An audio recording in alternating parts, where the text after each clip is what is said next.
मारुति और केसरी रुष्ट अंजना को मना लेते हैं। यहाँ मारुति अपनी और एक लीला का प्रदर्शन करते हुए अपने मित्रों को आश्चर्यचकित करते हैं। वाली मारुति की सारी गतिविधियों को चुपके से देखता है। मारुति और उनके सारे मित्र झील के किनारे पत्थर गुलाटी का खेल खेलते हैं। तभी मारुति का झील में फेंका हुआ पत्थर सीधे जाकर झील के उस पार वृक्षासुर को लगता है और वृक्षासुर क्रोधित हो जोर जोर से दहाड़ने लगता है।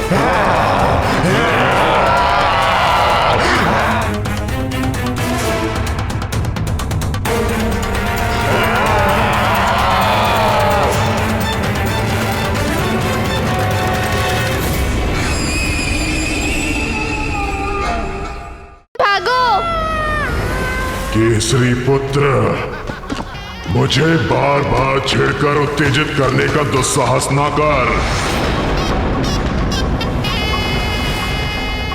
इसका अर्थ ये हुआ, इसका और मेरा दोनों का शत्रु एक ही है, मरकट मारुति।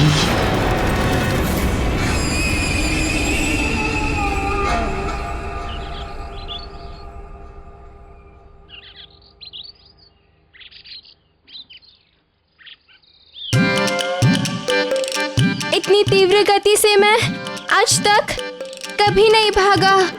किंतु मित्र, इतनी तीव्र गति से हम भागे क्यों? वो भयंकर दहाड़ की ध्वनि क्या तुमने नहीं सुनी? उसी भयंकर ध्वनि के भय से तो हम यहाँ आ गए हैं। भय? भय क्या होता है? क्या तुम्हें भय के बारे में नहीं पता? नहीं नहीं, ये तो अभी नन्हा बालक है, इसे कैसे पता होगा? और इसने ना ही अब तक पाठशाला जाना आरंभ किया है। अब इसे कैसे समझाएं कि भय क्या होता है?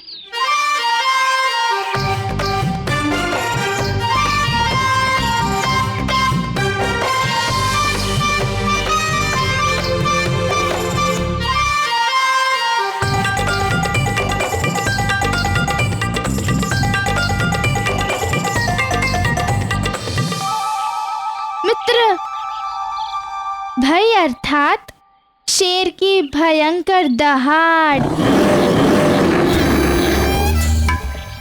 नहीं नहीं, भय का अर्थ है घनघोर अंधेरे में विचरते निशाचर।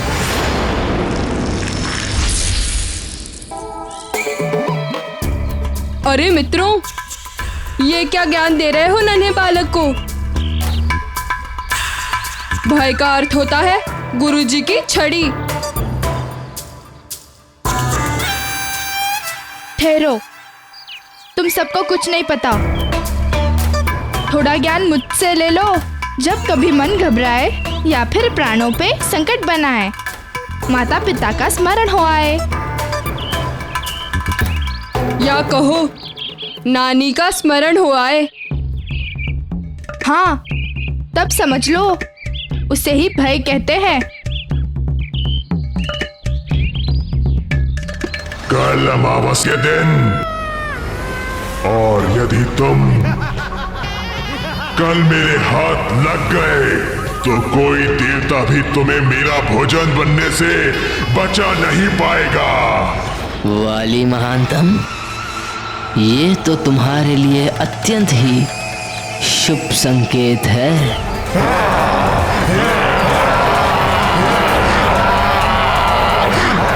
हाँ, समझ गया। अब तो बस अमावस के दिवस ही मुझे अपनी योजना को साकार करना होगा। तत्पश्चात मेरा कार्य अत्यंत सरल हो जाएगा।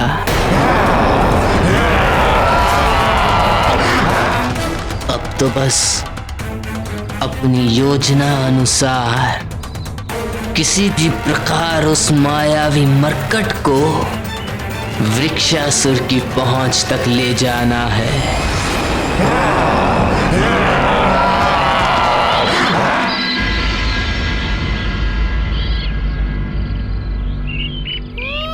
केसरी नंदन ही है मेरे प्रतिशोध का अंतिम लक्ष्य। मुझे कुछ तो करना ही होगा।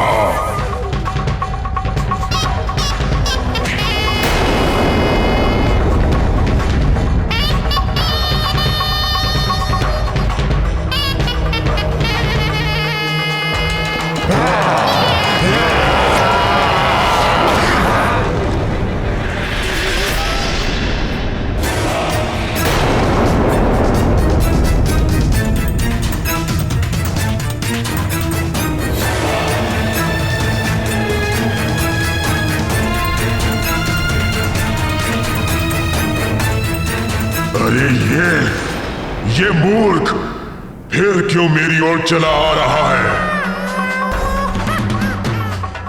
क्या ज्ञात नहीं है इसे कि यहाँ मेरी सीमा में प्रवेश करने वाले के प्राण निकाल लिए जाते हैं?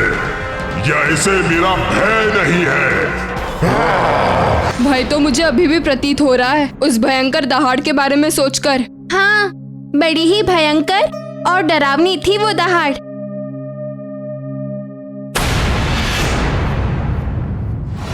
तुम जो भी हो तुम, अब मैं तुम्हें यहाँ से जीवित जाने नहीं दूंगा।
रोक।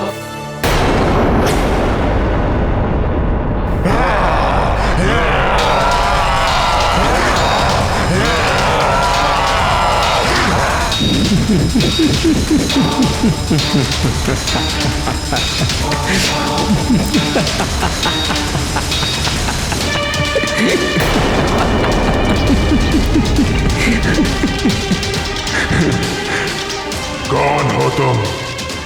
क्या अपनी मृत्यु का भय नहीं है तुम्हें? मैं घात लगाए बैठा हूं और तुम हंस रहे हो। तुम्हारी बुद्धिहीनता पे हंस रहा हूं वृक्षासुर। मैं तुम्हारी सहायता करना चाहता हूं और तुम मेरे ही प्राण हरना चाहते हो। बुद्धिहीनता तो तुमने दिखाई है मूर्ख। मेरी सीमा के भीतर इस मृत्यु द्वार पर पुनः आकर आज तक कोई यहां से वापस नहीं जा सका है।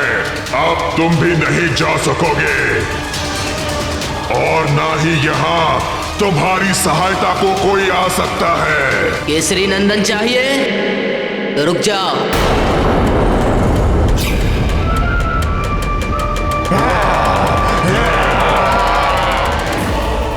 तो बोलना क्या चाहता है? यदि आज तुमने मुझे मार दिया तो तुम्हारा परम शत्रु केसरी नंदन सदा के लिए जीवित रह जाएगा और तुम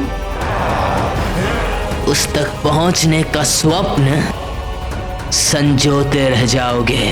परम शत्रु केसरी नंदन। हाँ, परम शत्रु केसरी नंदन, वही मायावी मरकट जिसकी हत्या ही तुम्हारे प्रतिशोध का अंतिम लक्ष्य है। और तुम्हारे उस लक्ष्य तक पहुंचाने में मैं तुम्हारी सहायता कर सकता हूं। मात्र मैं महानतम। कथन तो तुम्हारा उचित है। वो केसरी नंदन मेरे हाथ आने के उपरांत भी मेरे चंगुल से बचकर निकलता रहा है। भगवान का कोटि कोटि धन्यवाद कि हम सब समय रहते ही वहां से सब बच निकले। यदि शेरों की उस भयंकर दहाड़ को सुनकर हम लोग वहां से भागते नहीं तो ना जाने क्या हो जाता। मुझे तो लगता है वह अवश्य ही कोई भयानक जंगली जीव की दहाड़ थी। थोड़ा ज्ञान मुझसे भी ले लो गंधमादन, संकोच ना करो। वह भयंकर गर्जना किसी जीव की नहीं, एक विशाल राक्षस की थी। समझ गए? राक्षस की?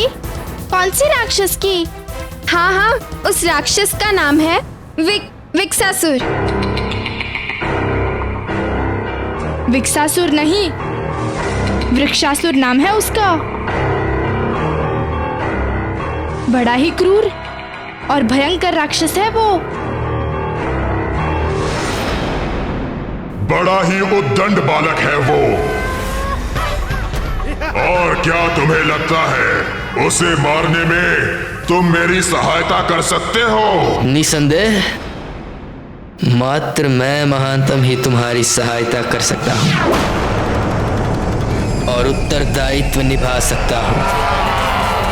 उस मायावी मरकट को तुम तक पहुंचाने की एक अमोघ और अचूक योजना है मेरे पास। संभवतः तुम उस मायावी मरकट का वध कर सकते हो। क्या तुम सचमुच ऐसा कर पाओगे? मैं महानतम जो एक बार कह देता हूं उसे कर दिखाता हूं। मैं तो उसे लाकर तुम्हारी गोद में दे दूंगा, किंतु क्या तुम उसका कुछ बिगाड़ पाओगे? तुम मेरी बलशाली भुजाओं पर संदेह कर रहे हो? वृक्षासुर राक्षस हूं मैं। तुम्हारी बलशाली भुजाओं की दृढ़ता पर संदेह करना कदाचित निराधार नहीं है। यदि तुम क्रूर राक्षस हो तो वो तुम्हारा परम शत्रु मरकट भी बड़ा मायावी है और भयंकर राक्षस है वो। उसकी सहस्त्र भुजाओं में हाथी जैसा बल है।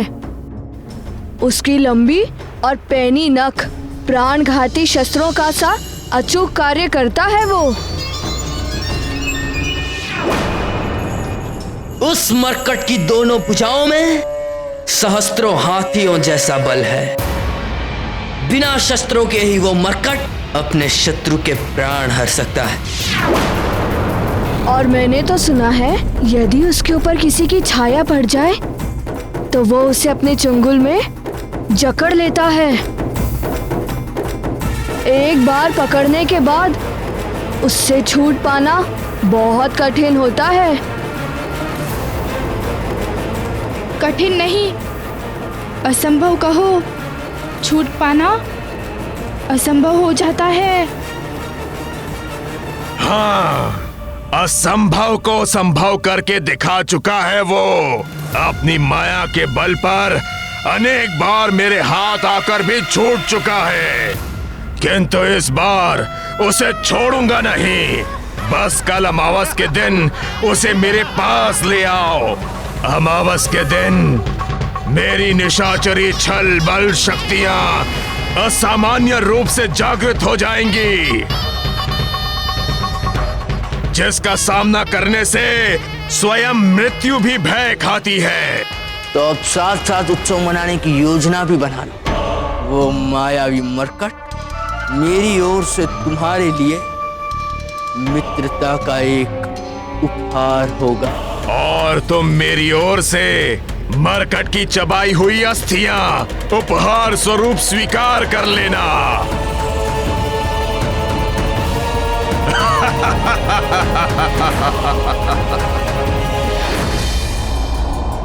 और यदि तुमने अपना वचन पूरा नहीं किया तो महानतम वाली अपने वचन से कभी पीछे नहीं हटता।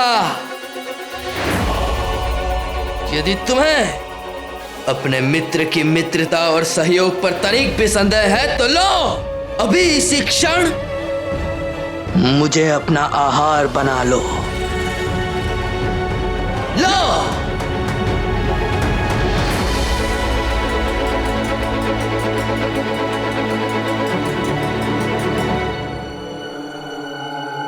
अपने मित्र के हाथों मरकर मुझे तनिक भी पीड़ा नहीं होगी।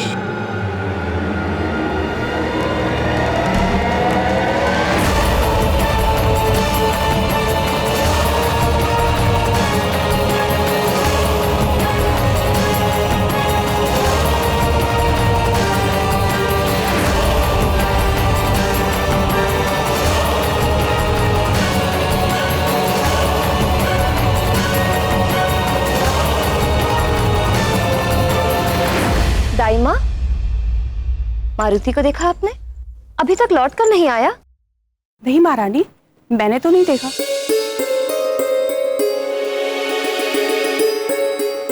अच्छा, आप जाइए, उसका दूध तैयार कीजिए। जी महारानी।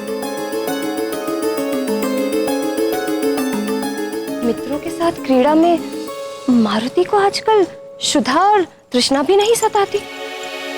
इतना समय बीत गया किंतु अभी तक मारुति लौटकर नहीं आया। मैं स्वयं मारुति को वाटिका में जाकर देखता हूँ। नहीं स्वामी, मैं स्वयं देख लेती हूँ।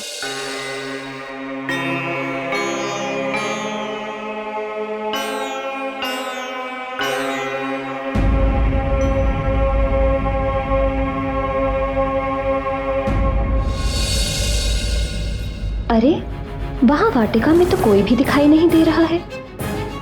कहाँ गए सब?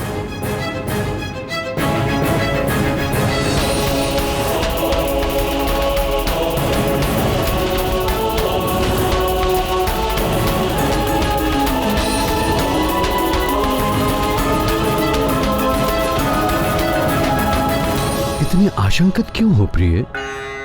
बालक है, यही वाटिका में अपने मित्रों के साथ खेल रहा होगा। किंतु वाटिका में कोई दिख क्यों नहीं रहा?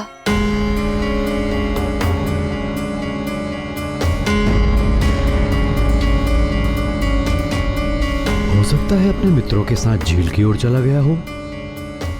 मैं अभी किसी सेवक को भेज के पता कराता हूँ। स्वामी, आप तो अपने पुत्र की प्रवृत्ति जानते हैं ना, कि वो कितना नटखट है।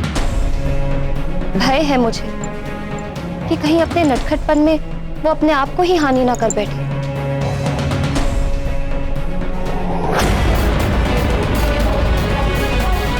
मारुति तो प्रतिदिन दूध पीता है, इसीलिए कोई भी राक्षस मारुति को हानि नहीं पहुंचा सकता।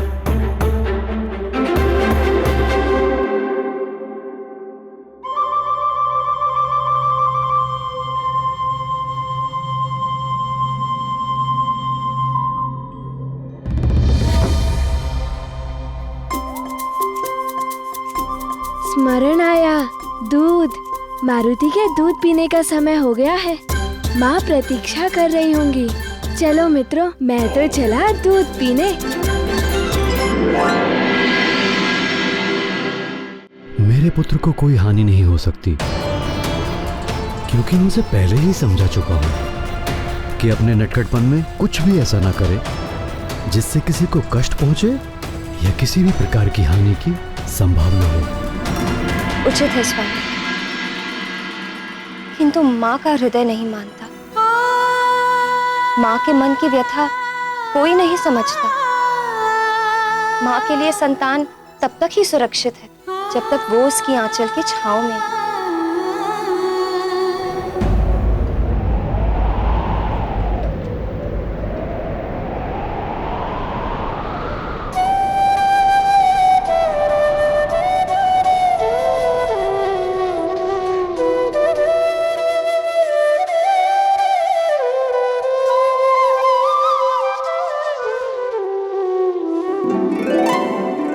क्या हुआ प्रिय? आपका लाडला पुत्र आ गया। किंतु तुम्हें कैसे पता कि मारुति आ गया?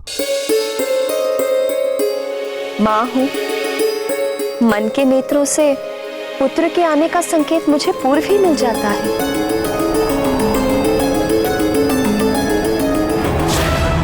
ज्ञान गुण सागर जय कपी सती लोक उजागर, जय हनुमान ज्ञान गुण सागर जय कपी सती लोक उजागर। रामदूत अतुलित बल धामा, अंजनी पुत्र पवन सुत नामा, महावीर विक्रम बजरंगी, कुमति निवार सुमति के संगी। जय हनुमान ज्ञान गुण सागर जय कपी सती लोक उजागर, जय हनुमान ज्ञान गुण सागर जय कपी सती लोक उजागर। कंचन वरण विराज सुबेसा, कानन कुंडल कुंचित केसा, हाथ वज्र और ध्वजा विराजै, कांधे मूंज जनेऊ साजै। जय हनुमान ज्ञान गुण सागर जय कपी सती लोक उजागर, जय हनुमान ज्ञान गुण सागर जय कपी सती लोक उजागर। जय मारुति और केसरी रुष्ट अंजना को मना लेते हैं। यहाँ मारुति अपनी और एक लीला का प्रदर्शन करते हुए अपने मित्रों को आश्चर्यचकित करते हैं। वाली मारुति की सारी गतिविधियों को चुपके से देखता है।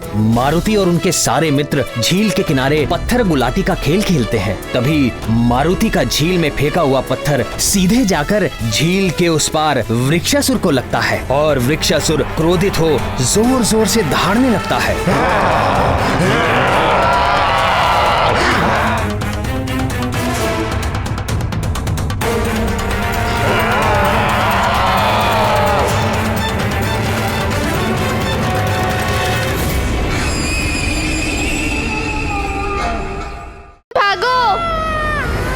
केसरी पुत्र, मुझे बार बार छेड़कर उत्तेजित करने का दुस्साहस ना कर। इसका अर्थ ये हुआ, इसका और मेरा दोनों का शत्रु एक ही है, मरकट मारुति।